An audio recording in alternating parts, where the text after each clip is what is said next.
Good morning. Good morning. It's Thursday, which means it's Guest Thursday. So we are going to jump right into this conversation because otherwise I think what we'll talk about is weather and the abruptness of that ending. And we don't need to keep doing that. Yeah. So let's bring our guest, Stephan Marion, to the screen. Good morning, Stephan. How are you? Good morning. I'm good. How are you guys this morning? Good. We're well too. Thanks. Thanks so much for joining us from Texas. No, I'm honored to be here. Yeah, we're holding down the northern front and you're holding down the southern front. So that's quite a burden we're carrying in a country this size. Not the Atlas. No.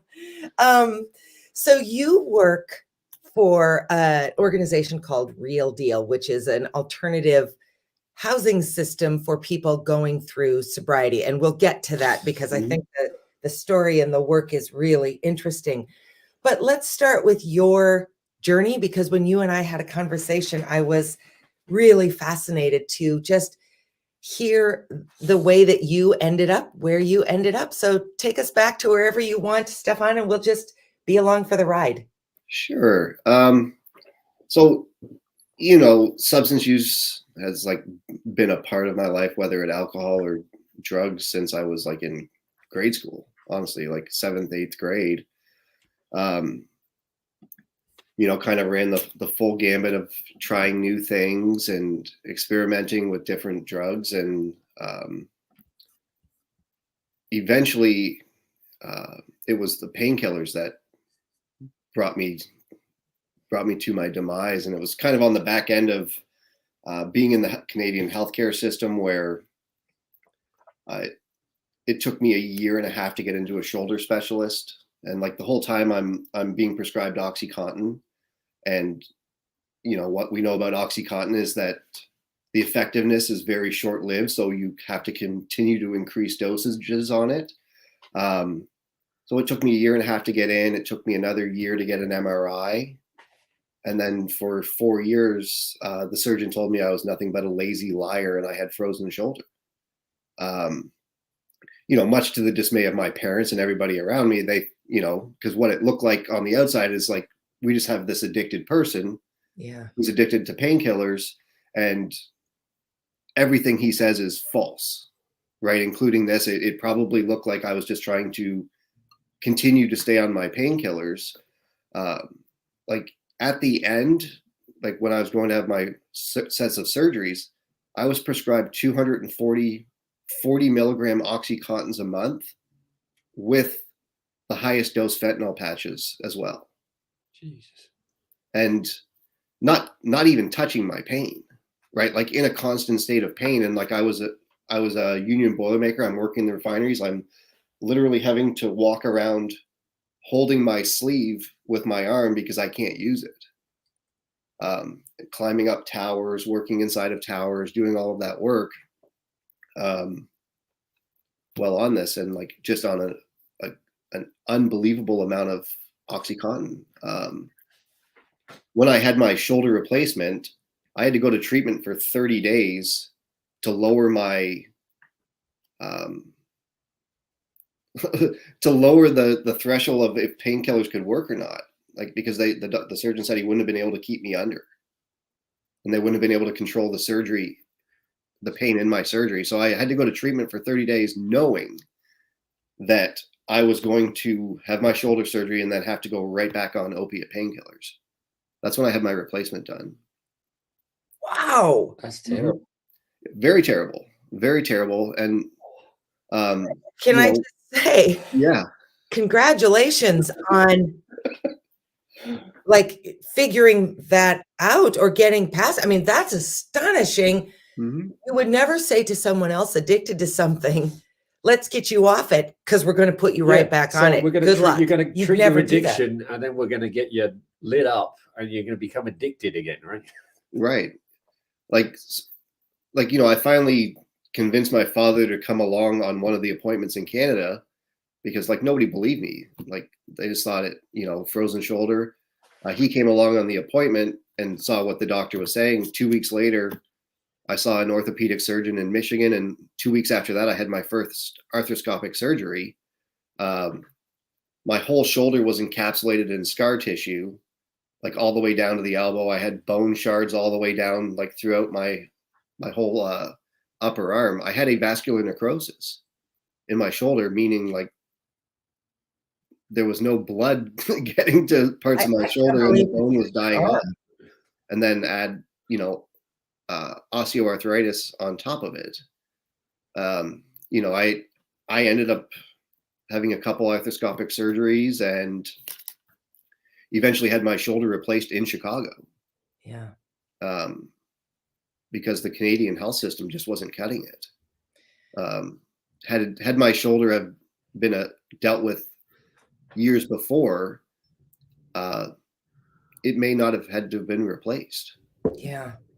Yeah. I had a shoulder replacement done at 33 years old. Yeah, it's astonishing. And,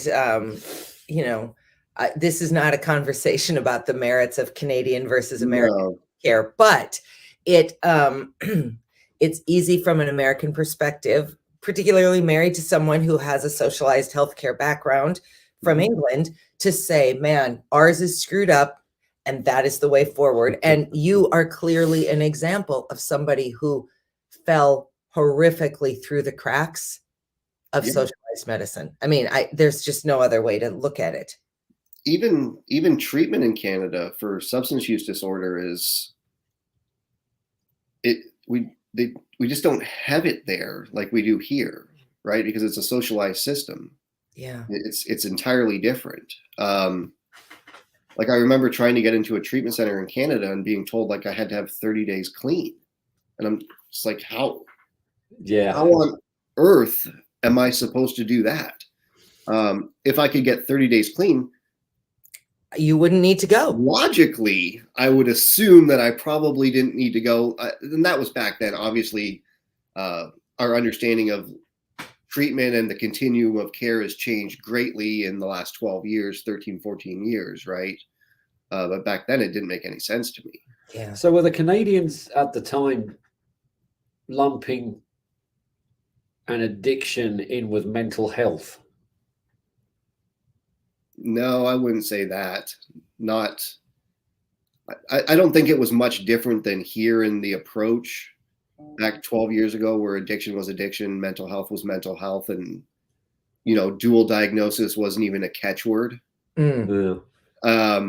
Right? It a lot has changed in 15 to 12 years ago. Like in that time frame, it's an entirely different understanding of what we're dealing with. Yeah. Professionally, and just what we see. There just wasn't a lot of treatment centers. Since I work in the industry, I've learned about some that are spread out across the country in Canada, but I just had no knowledge of them. And like Chatworth Pavilion in Montreal, which I never knew about back then. But there are great treatment centers in Canada. It's just that it wasn't just as widely known.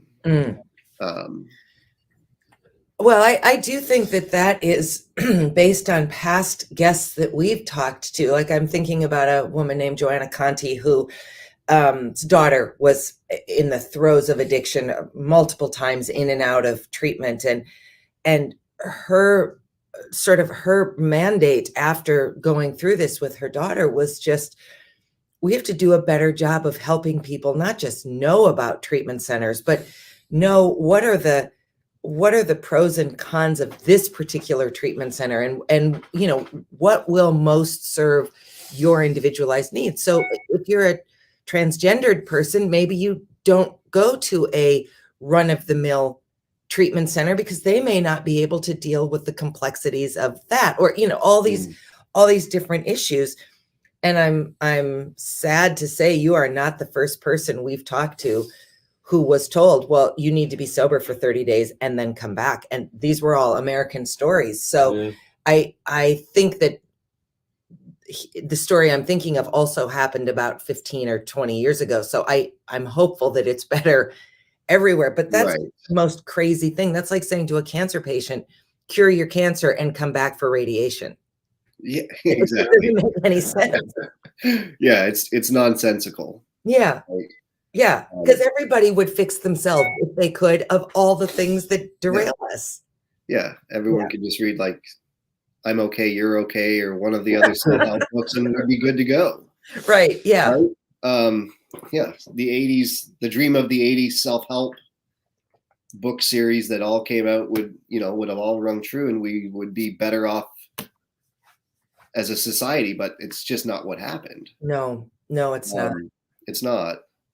And like we are seeing, like what is cool to watch in the addiction treatment industry right now is that like what was known as boutique places, like those specialty places, they're becoming a lot more mainstream. Yeah. And there's more of them that are going in network with insurance companies, which means more access to care, right? Because at one point, they were all out of network and they were all hyper expensive, and we're starting to see that there's more specialty places opening up, and it's becoming less boutiquey and more mainstream. So let's use that as an opportunity to transition to where you currently work, because it's such an interesting story. So let me just put the website up. There you go. Oh, that is not at all what I want. There you go. Nor is that. Oh, third time's a charm. All right, hold on. You start talking, Stephan. I'll get the website. My gosh. So I've worked in this industry in some sense or another since I was like 4 months sober. I started managing a sober house. Wow. And I've just stayed in it, and there we go. Stayed in some respect since then. And like what I've seen myself is that there's gaps, and there's a lot of people that fall through those gaps. Yeah. I got tired of listening to guys coming or women coming to our houses, and it's just like, okay, well, what treatment centers have you been to, or what sober livings have you been to? And the answer is all of them. Yeah. Like, what an alarming statement to hear from someone who like needs help, and like they've been to 30, 40 treatment centers, or they've been through every single sober living in an area. And it was bothersome. Yeah. It was like really bothersome, because it seems like we're having a lot of people fall through the gaps, and it's the death rates are too high right now. Yeah. So what is sober living? Explain that as a concept, because Sure. we've not experienced it. So I know about it because I've spent time with people, but explain it to our audience. So it is essentially a home, which would house, in our case, we have men's homes, women's homes, which offers guidance, structure, and support. Like there's, like in ours, for instance, like we breathalyze daily, and we do random drug testing, and there's curfews, and there's requirements. It used to be around 12-step meetings, but like I've opened that up. And so, whether it's, traditional 12-step or, one of the break-offs, refuge, or I guess it's Dharma recovery now. Okay. Smart recovery. It's of no consequence to me what your recovery path is, as long as we can help you engage in it. Yeah. Like I'm a 12-step guy, come from a very pretty like heavy 12-step lineage. But that's not everyone's cup of tea, right? And the 12 steps don't fix everything. Yeah. 12 steps fix an alcohol or drug problem, but could worsen your trauma. Yeah. Like if your trauma's on the surface, and so like it might not make sense for someone to jump right into like a big book thumping lineage of Alcoholics Anonymous, because they could be triggered. Maybe they have some DBT work so they can emotionally regulate first, or maybe they need to work on a bunch of trauma so that they're not constantly being triggered, right? Like, so it's just a more open approach to what your recovery path can be. We also have mat houses as well, like houses that are supportive of people on Suboxone or Subutex, things like that as well. It's not all of our houses, but we do have a couple houses that are mat friendly now as well. So does that mean you're using drugs to lessen your Yes. That's what that means, right? That's what those drugs are. Yes, in the case of Suboxone, like it also has a blocker in it as well, right? So like the idea is that even if you were to take, say, an OxyContin or something like that, or fentanyl, the receptors, since they have a blocker in it, wouldn't allow one of those drugs like fentanyl to pass into the brain. It's basically, I've never thought about this, but it's basically a drug antihistamine, Essentially. right? Yeah, Essentially? That's a good way of looking at it. Okay. Yeah. Is it everyone's cup of tea? No, no. Was I dead set against it for years? Absolutely. I have a horrible experience with Suboxone. The detox was far worse than the painkillers. Why? I don't know why. Oh, okay. Like, you know, everything from a scientific standpoint or study standpoint says the opposite, but everything I see visually with my eyes and have experienced myself or have seen in others states otherwise. Oh, And like, is it my cup of tea? No, but I'm a parent now. And so if I had a 16, 17, 18, 19-year-old child who had tried the abstinence way and continues to overdose, as a parent, would I do everything in my power to try and protect my children? Absolutely, I would. yeah. And so it kind of changed this thinking that I had about, like, well, what would I do to protect my children? Mhm. Like, because like at one point, like it was just like everybody like, let's get angry at the parents, you're enabling your children. Meanwhile, the parents just trying to keep their kid alive. Yeah. And, you know, having children has really changed my perspective on that. It's not my cup of tea, but it doesn't have to be. As a compassionate, understanding parent as well, I can understand that someone's just trying to save their child's life. Yeah. Yeah. And it's not to say that they should stay on it forever, but like maybe they're just not at a point where abstinence recovery is going to happen for them. Mhm. You know, it's not my job to judge. It's my job to like offer support. Right. Yeah. Right. And so we do have a couple of sober living houses that allow for that. You know, we've found that a lot of people, after being in those houses on that, eventually come off of themselves without any prompting by us. And then, you know, they end up going into abstinence-based recovery and they're fine. But like, it's not my job to tell them that you can't do that right now. We found the opposite by allowing it, that a bunch of these guys and women end up coming off of it on their own. Mm. Yeah. Nobody likes to be told what they can or can't do. I don't care what mental state you're in. I don't care where you are in your life.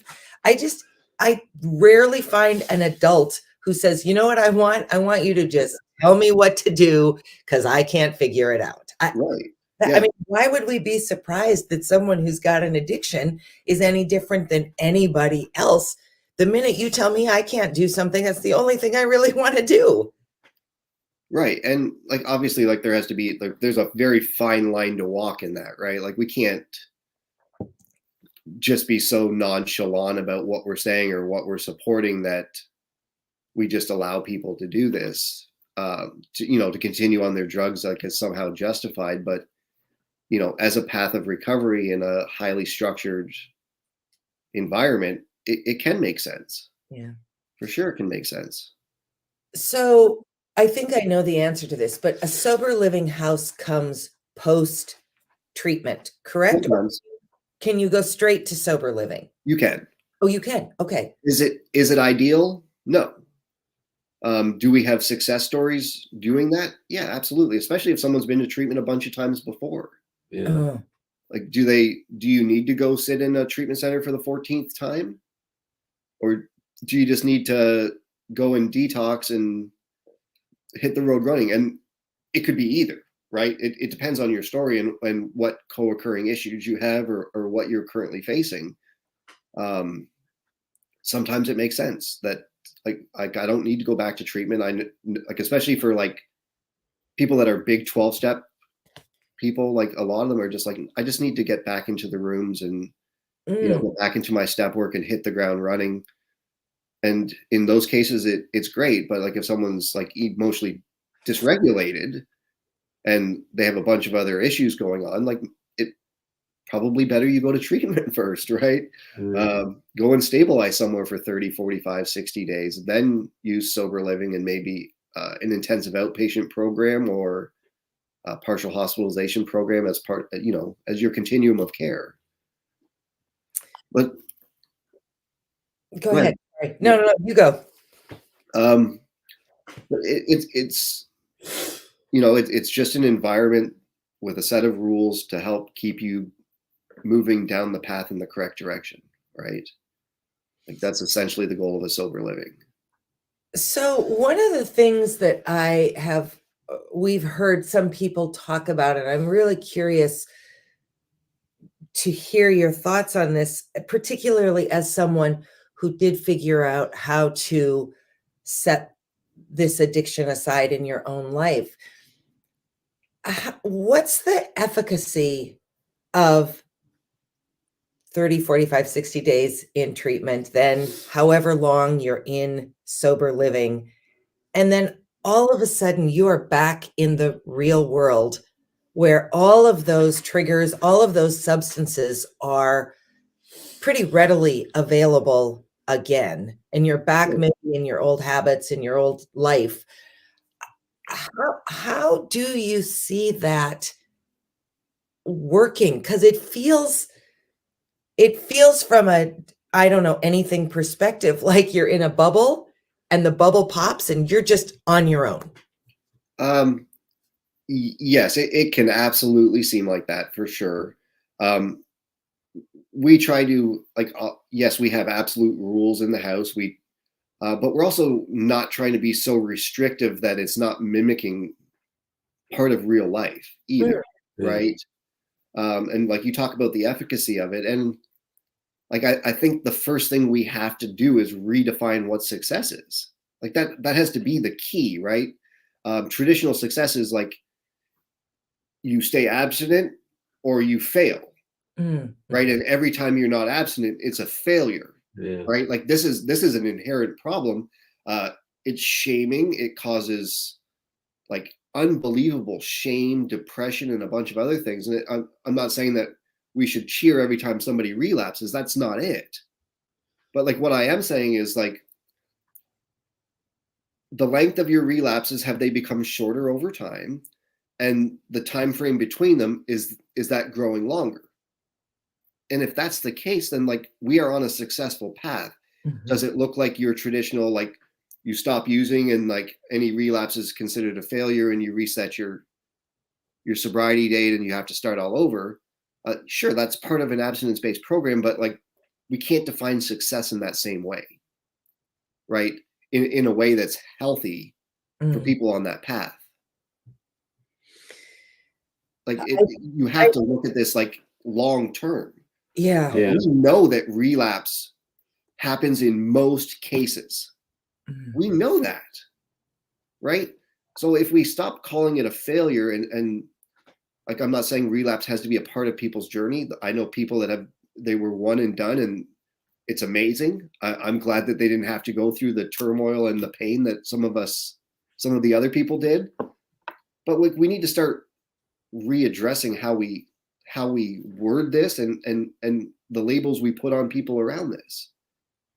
Like if you weren't able to stay sober more than 7 days and you just got 6 months and through whatever reason, like you ended up relapsing and it was a single night, is that a failure?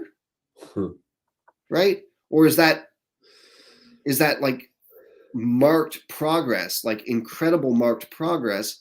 And then we just need to do a little support around you here, get you back on track and keep you moving on your way, right? Like that I think is, we're starting to see more of that in the industry, but I think that's a place where we lacked for years.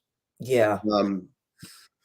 Just like absolute abstinence is the only mark of success in our industry. And it's ridiculous.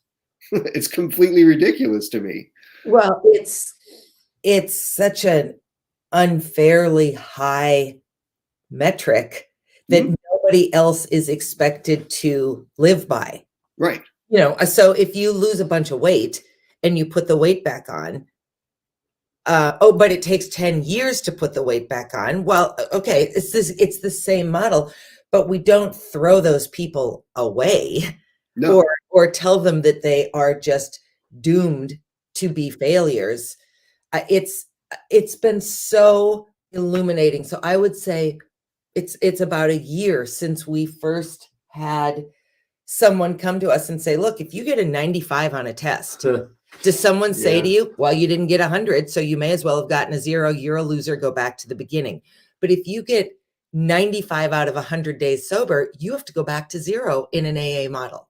Sure. And like look, that's not AA is AA. AA is not treatment, right? Like we need to separate those. Like it's not the same thing. They're not one and the same, right? Like when we're looking at successful treatment is defined by less episodes of relapse and shorter amount of days in those relapses, right? Like that is success. It'd be like the same with treating cancer. Cancer could come back, but if it doesn't come back for like 5 years, or you're able to like slow down the growth of the tumors, like that could be considered successful in some cases. That's true. Right. And it's the same. And like, look, if I were to relapse, I would absolutely go back to AA, pick up a desire chip and start over again. Like, and that's out of respect to what the program is. Like, it's not my job to champion the change of AA, nor do I want to. That's not what I'm saying. It's just that like, as a treatment industry, we need to, or any supportive treatment model, we need to look at offsetting that by like, recognizing that there has been some success despite a lapse. Yeah. Right. And build off of the positive rather than hammering the negative. So Stephen, you got these fantastic houses set up. I mean, clearly, and we haven't touched on this yet, you don't just sit around in this house and stare at the wall or quietly read a book or spend your days watching Netflix. I mean, do they do anything during the day to help them?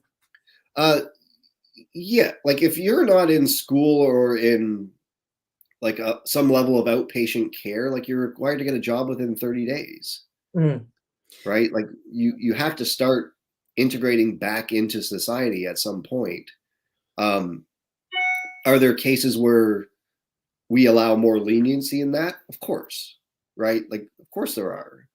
Are there people where we would try to, help support them and push them back into a job quicker? Yes, there's also the other side of that. It's more about them and, what their motivations are and what is helpful to them. For some people, having a job is extremely helpful. Yeah. And like it can help keep them on track, right? Like it ties up a lot of their day and they can go to work and just kind of, shut down all of this rapid thinking and focus on something for 8 hours. And then when they leave there, they can go to their supportive recovery meetings. Like for some people, that is incredibly helpful. For some people, like working in a stressful situation, it's not. Yeah. Right. And so like you've got to temper your rules some in these cases and like kind of be aware of like who you're talking to and what you're, what they're dealing with. It's just one of those things, like I also pride our company like on the fact that like when somebody relapses, we just don't throw them out. Yeah. Like we stop, right? Like pump the brakes here. Like, why did you relapse? What's going on? Yeah. Would a higher level of care help you in this situation? Would going back to residential or to a detox or maybe an acute psych stabilization unit or whatever it is, would that be more helpful right now than us just throwing you out in the streets? Yeah. And the answer is 99.9% yes, it would be more helpful if we paused for a minute, maybe let you stay the night. Just make sure that you don't have any drugs or that you're not a harm to anybody in the house. Let you stay the night so we can figure this out and make a proper decision the next day and start moving you towards that. Obviously, like if you're belligerent and you're threatening people in the house, that's a different story. But like, If you just pause and just say, like, look, like, we're not throwing you out like, we're not throwing you out tonight. You have a place to stay, but like, we're about to engage in a dialogue where we're going to figure out what you need next. It could be that you stay here, or you move to a different house, and that you just maybe go to an IOP, or maybe you double down in your personal recovery and start being more active. It's really on a case-by-case basis, but I don't see much help in just throwing people out into the streets. No, rarely Yeah. do people get better when their circumstances become more dire. Now anyways, was there a time where like that tough love stuff was more useful than it is now? Of course there was. But we're dealing with an entirely different beast than we were even, say, 3 years ago. The amount of mental health, like severe chronic mental health, that is tied into addiction right now, it just doesn't look the same. Yeah. Like it doesn't even remotely look the same. We are seeing more complex mental health with addiction, and it just keeps going up. Like, it's not going the other way. I don't know what it is. I don't, but it's definitely what we're seeing. And when I talk to colleagues across the industry, it's not just us. This seems to be like the way we're trending right now. And I don't know what caused this. Obviously, COVID has probably played a role in some of this stuff coming up to the surface faster than it might have on its own. And maybe we're just dealing with a massive influx of people that have been set off, or their mental health has been set off because of COVID and isolation and fear. I don't know. But I do know that it's serious, and it's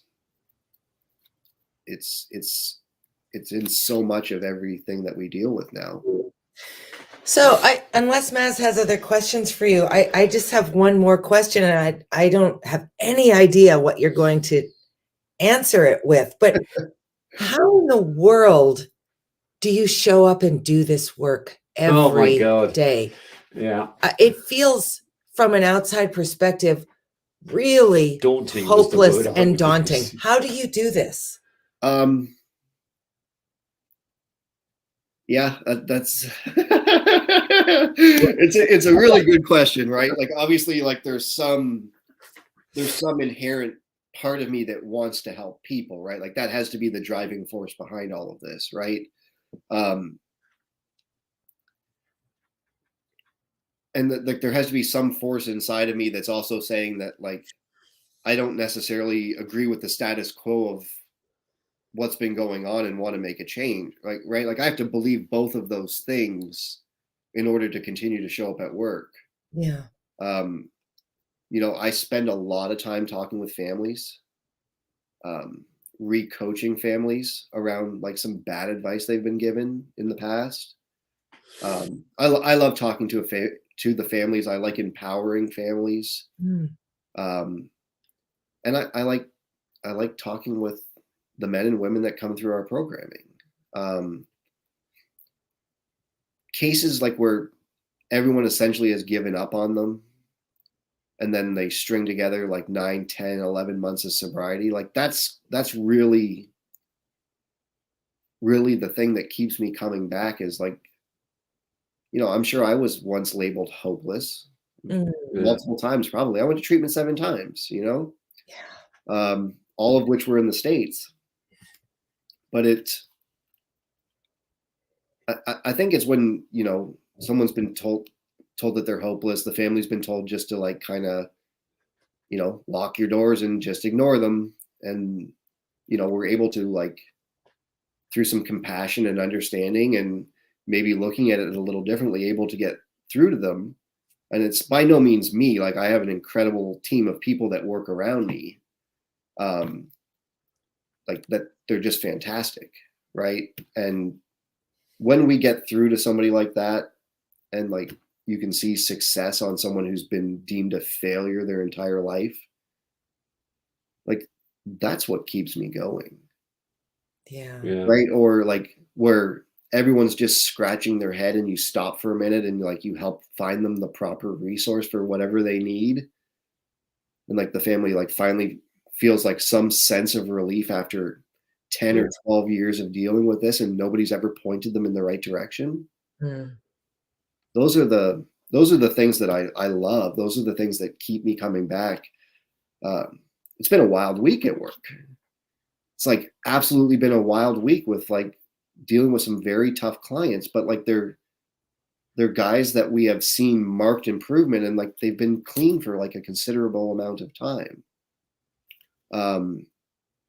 They can cause a lot of stress, but like at the end of the day, like when you look at their progress, like in a period of time, and like see that they are not the same person that they were, and that the amount of personal growth and that they've shown, like that's what keeps me wanting to do this, all the time. Yeah. It's tough. It's tough on my family too some days. Oh, I can't imagine. Yeah, like trying to figure out balance between work and home life when you work in a chaotic system where, my phone could ring at midnight or 1 o'clock when somebody's in crisis in one of our houses, and they need some guidance on how to help with that. Yeah. My family appreciates what I do for a living, but it's not to say that there aren't personal struggles I'm trying to balance that. They still exist 12 and a half years in. Yeah. They still really exist.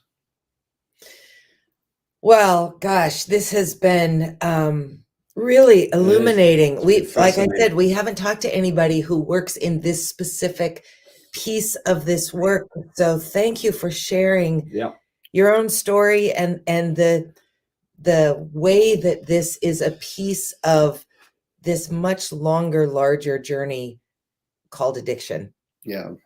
Because I think every step we can learn more about the long-termness of it hopefully helps to dismantle some of the ways that we write people off or dismiss programs or anything else in this work, because the complexity of it is just astonishing. So thank you for joining us, Stephan. It was so interesting. It was very interesting. No, thank you for having me. Honored to be here. Yeah, I'm excited to be here. Yeah, well, we loved it. So continue to have cool weather, we hope. And good luck going forward, and we'll stay in touch. Thanks so much. All right, thank you guys. Everybody else, we'll see you on Tuesday. Bye.